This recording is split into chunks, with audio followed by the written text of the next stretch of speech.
Hi, I'm Micah Halpern. Thank you for joining me today as I do some thinking out loud. Our first segment is called Background Briefing. The first thing I've been thinking about is the experience of the Jew in America. It has been unlike any other in the history of the diaspora. Jewish culture has had a huge impact on America. And even though much ink has of late been spilled on the stories about the revival of anti-Semitism and the negative impact of assimilation, there has actually been much growth and creativity here in America. It's easy, too easy, to focus on the evil and on the haters. And it's just as easy, unfortunately so, to overlook the good. One of the reasons we so often overlook the good impact Jews and Judaism have and what they've had on America is because the relationship between Jews and America is almost seamless. Take, for example, American English. Reading Yiddish words like tchotchkes in an article in New York Magazine has become almost as commonplace as reading words like schlep and schlub. And a parent telling their child to stop kvetching comes as naturally from the lips and hearts of wasps as it does from our European immigrant grandparents and great-grandparents. In fact, when I hear that expression come trippingly on the tongues, as Shakespeare would say, of African Americans, it just makes me kvel. Yiddish and Hebrew are spoken all over America, and most people don't even realize what they're saying. For those who follow Scrib's National Spelling Bee, this year's competition was more exciting than the Super Bowl. For those who don't follow it, it is the National Spelling Championship for students from around the country, actually Canada also. And this year, the judges ruled that the competition was over with 8 spellers still standing. They named 8 national champions, and each one of the 8 students was awarded the grand prize because they ran out of words. What I found even more amazing than the 8-way tie was the 3 little words that the contenders were challenged with spelling correctly. 3 little Yiddish words that found their way into the American vernacular. 2 Yiddish words were given to one 7th grader at 2 different times. Contestant number 5, Rishik Gandashari from San Jose, California. The first Yiddish word he was given was Yiddishkeit. He spelled it correctly. Later in the competition, Rishik was given the Yiddish Hebrew word kriya.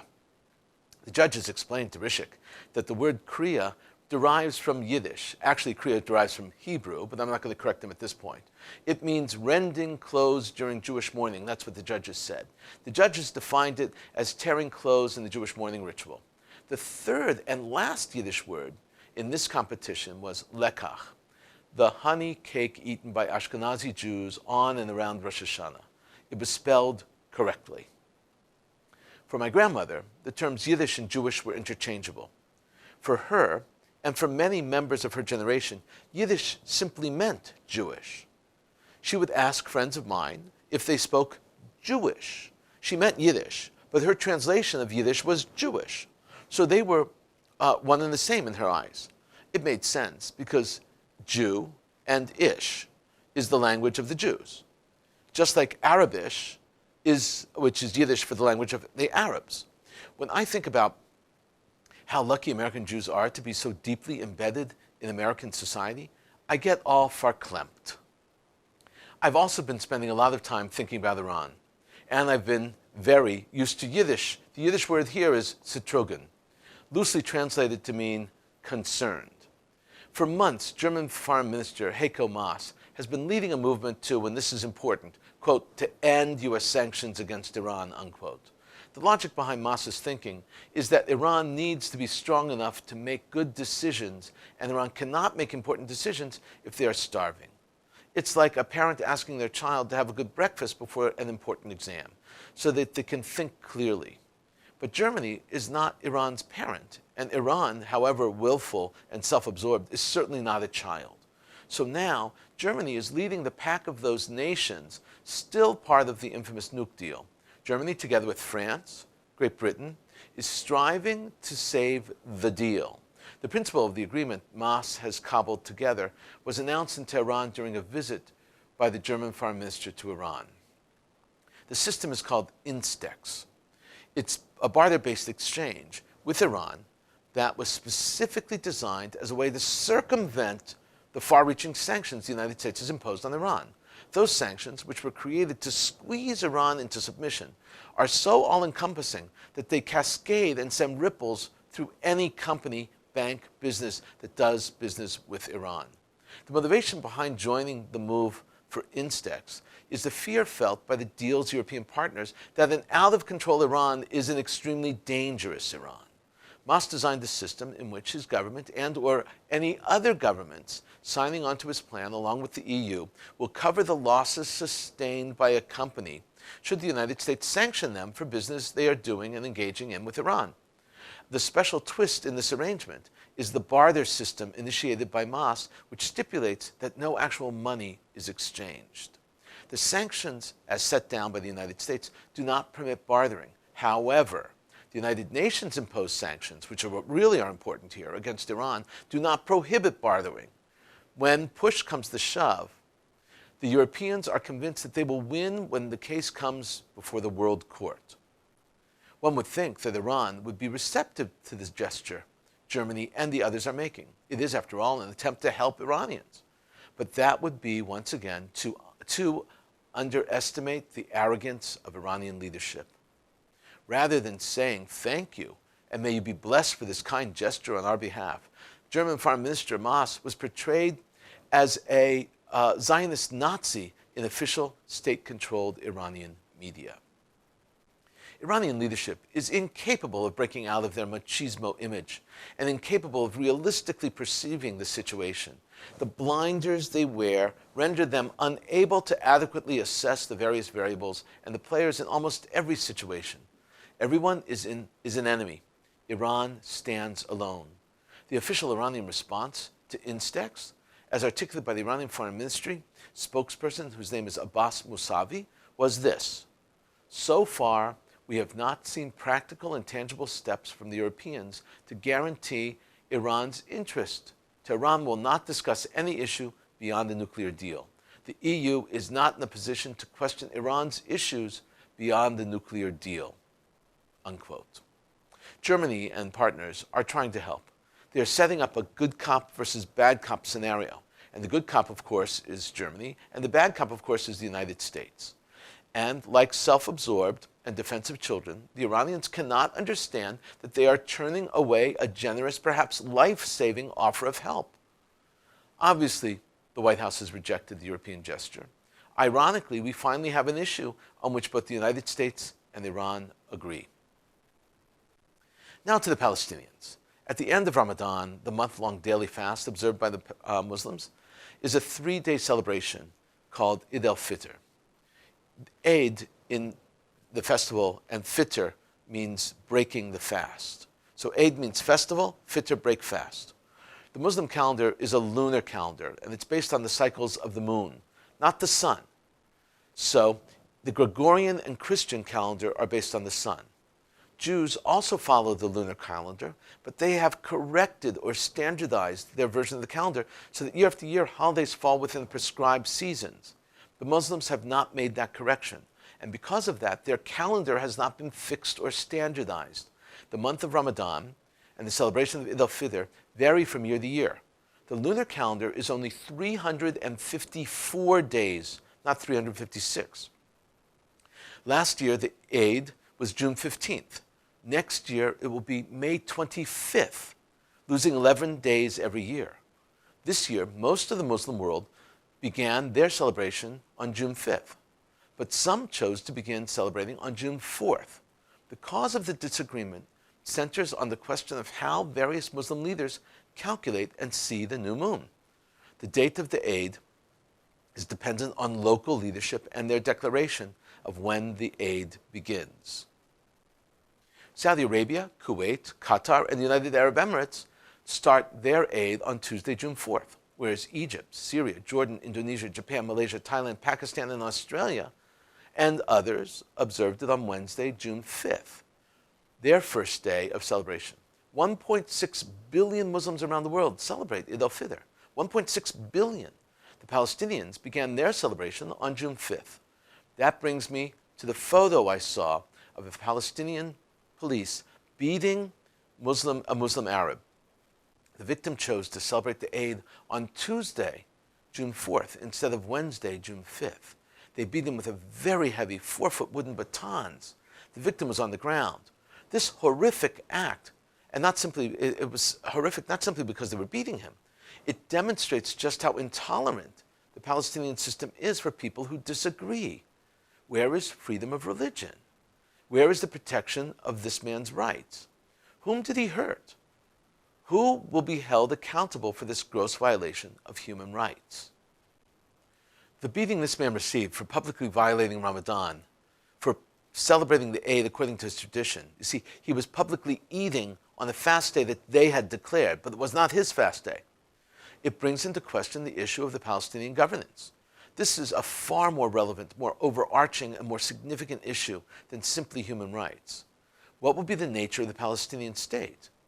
For years, even decades now, Palestinian leadership and advocates for Palestinian statehood have consistently proclaimed that their state will be a secular state. And yet, in the current precursor to that state, where the Palestinian Authority has police power and the responsibilities of governance, that seems not to be the case.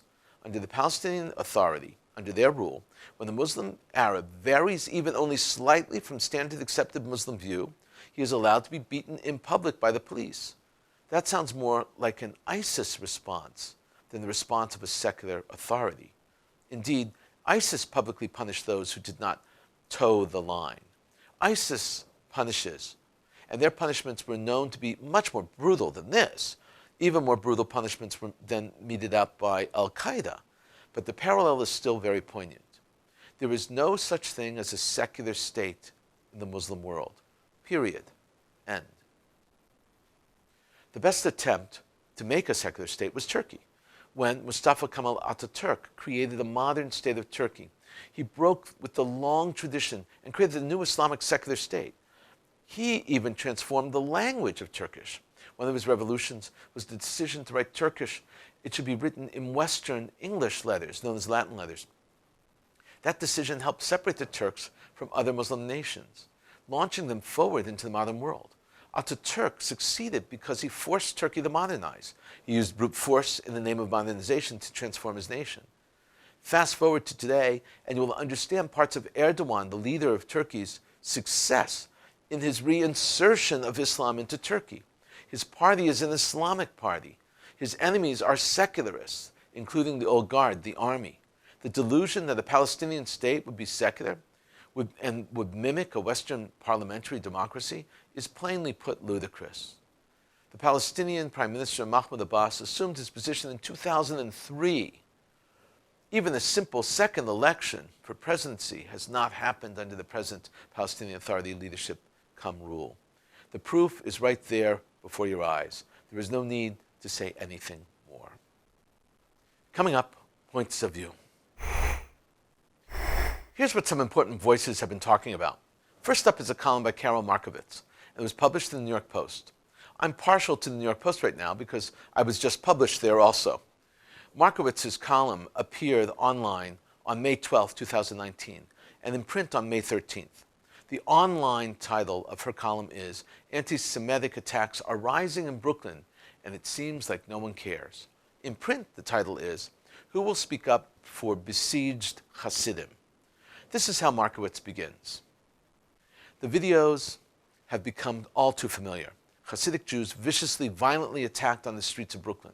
Last week, there were 2 such violent attacks, both on the streets of Williamsburg, plus a couple of verbal incidents, including one in which a traffic officer repeatedly called the driver a stupid Jew.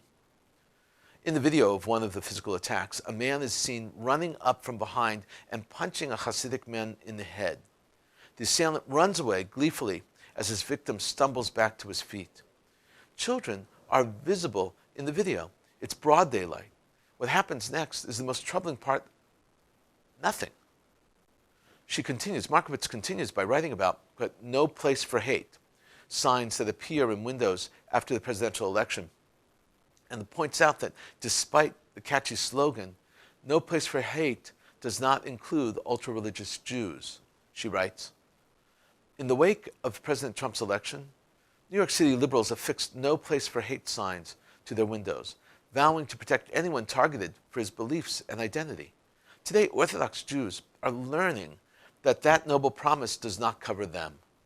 Markovitz concludes that ultra implies something sinister about them.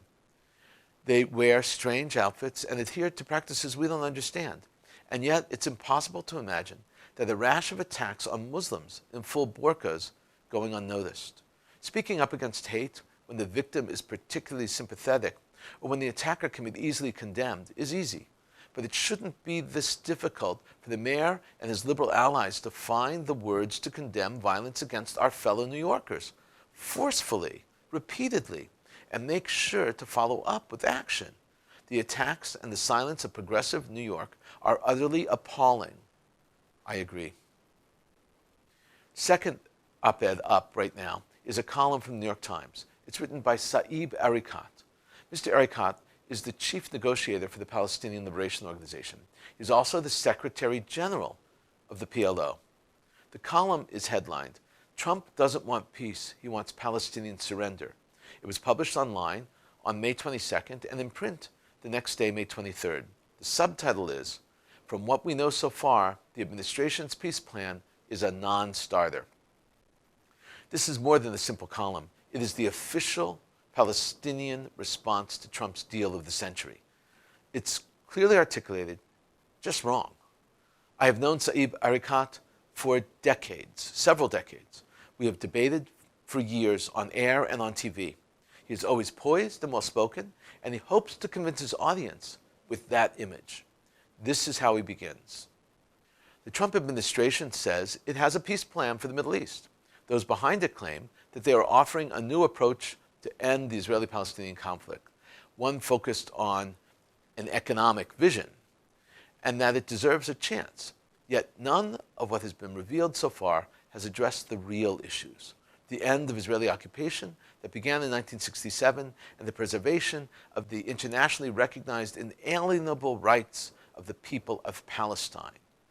Unless the Trump administration's plan addresses these issues head-on, it is a non-starter for the Palestinians.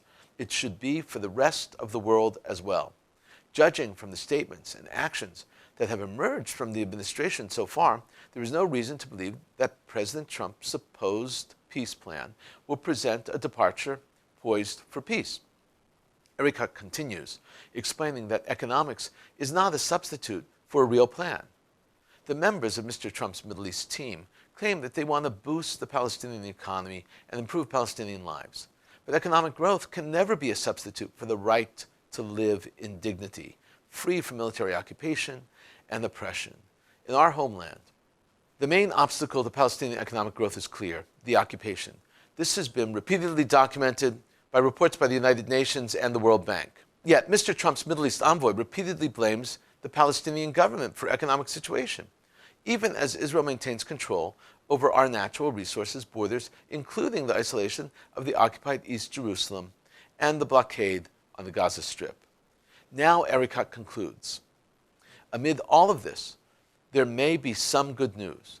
The damage caused by the Trump administration to the cause of peace can still be averted. The international community, including Israel's primary trading partner, the European Union, can take immediate action, recognizing that the state of Palestine and holding Israel accountable for its violations of international law, pushing us closer to a just and lasting peace. The alternative would be to perpetuate Israel's occupation and apartheid, condemning the Middle East to more decades of instability and bloodshed. Coming up, commentary through cartoons, where pictures tell the story.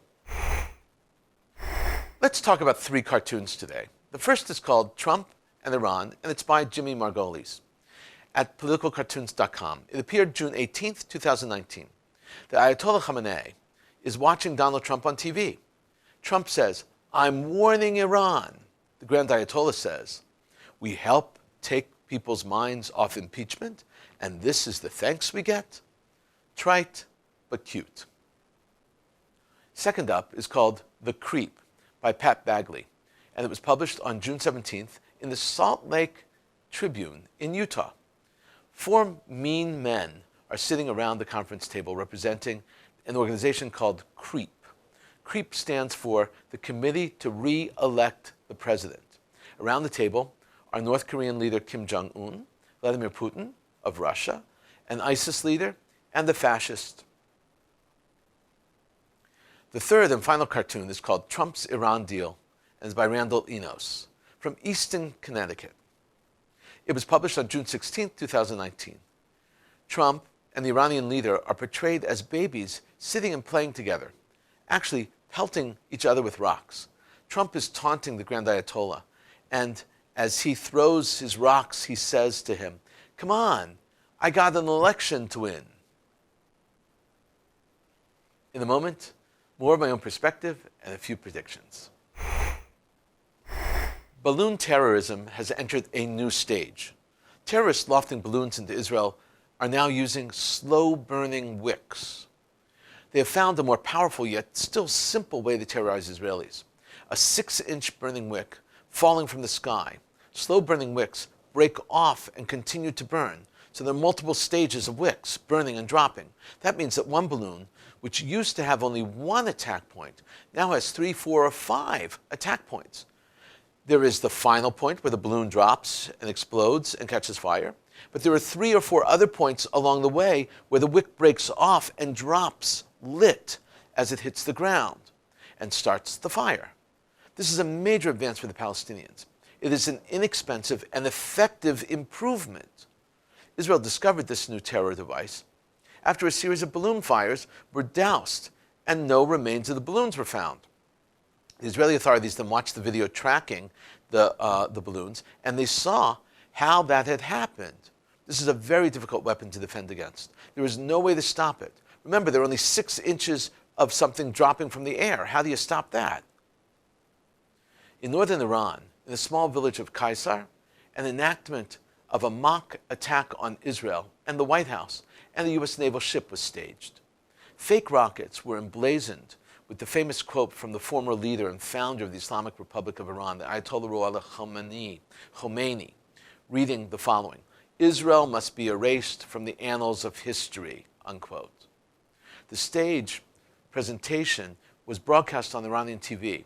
Present were the heads of the Iranian Revolutionary Guard, Commander General Ali Fazli, and he remarked the following: "This symbolic missile demonstrates their willpower and their faith in the fact that there is need, one day, this place will be transformed into a real base for the defense of the religion of God." In the video presentation of the strike, a narrator is heard saying, "Prepare to erase Israel from the annals of history. This mark of shame will quickly and permanently be erased from the annals of the world. This base of global Zionism, England and America, we shall raze it to the ground, and we shall erase it from the annals of history." And the crowd applauded. We just examined a column by Saeb Erekat, the secretary of the PLO Executive Committee. He is a very prolific writer and truly the voice of the Palestinian leadership. Erekat recently reiterated his conviction that Israel is a security threat to the region. This time, he used Twitter and wrote, "The Israeli occupation's aggression and provocations inside Al-Aqsa Mosque compound will be responsible for a new wave of violence to hit the whole region." Erekat was repeating the very same tropes for 20 years. The Middle East is about to explode because of Israel and their relationship with the Palestinians. It should be clear that most of the leaders in the Middle East have lost their patience with the Palestinians. And over the past year, Palestinian leadership has once again tried to provoke the Arab masses into a frenzy because of some Israeli policy or another. Even policies of safety and security at the Temple Mount did not cause mayhem. The return of metal detectors is a classic example. Pundits thought that a Friday protests at the Gaza border would also trigger mass riots around the Arab world. They did not. Many worried that every Friday during the month of Ramadan there would be huge riots in Jerusalem, which would cascade to violence around the world. It did not. These events were practically irrelevant, and even if a small ripple was felt after some event, each blowback was temporary. We've been thinking out loud about a lot today. Now that you know what I've been thinking, let me know what you're thinking. Email me at micah@jbstv.org. Tweet me at Micah Halpern. Tell me what you think. Before we end, let me leave you with one piquante piece of information. Did you know that There are many Jewish languages. Most of us know about Hebrew and Aramaic. I've spoken much about Aramaic on this show. It's the language of the Gemara, the second component of the Talmud. There are also local languages that were made Jewish. Yiddish is a combination of Hebrew and Middle German. A German speaker cannot understand Yiddish, but most Yiddish speakers can understand German. There's Ladino, Judeo-Spanish. There's also Judeo-Greek. There are 6 forms of Judeo-Arabic, 6. 5 forms of Judeo-Aramaic, 7 forms of Judeo-Persian. There's also Judeo-Armenian. Moving to the Romance languages, there are truly dozens of Judeo languages. To name a few, you have Judeo-Sicilian, you have Judeo-Lombard, you have Judeo-Provence, you have Judeo-Catalan, you have Judeo-Aragon. You've got languages all over the place that are Judaic. The principle behind all these languages is that wherever Jews lived, they created a blended language unique to them. It kept them unique and separate and protected against outsiders. Jewish languages are becoming extinct. Today, even though the vast majority of us cannot speak these languages, it is our obligation to learn about them. Yiddish is gaining a revival. That is for certain. Thank you for thinking out loud with me, Micah Halpern. Let's think out loud again next week on JBS.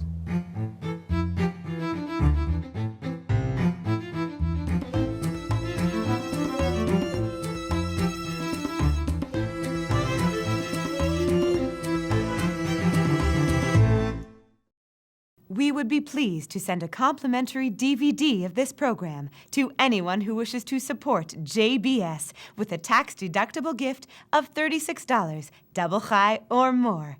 Simply visit the JBS website at jbstv.org and click on the Donate button to make a donation by PayPal or your credit card.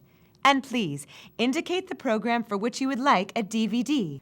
Or you can send your tax-deductible check to JBS, P.O. Box 180, Riverdale Station, Bronx, New York, 10471. And again, please remember to indicate which program you would like to receive with our compliments. And we thank you for your kind support.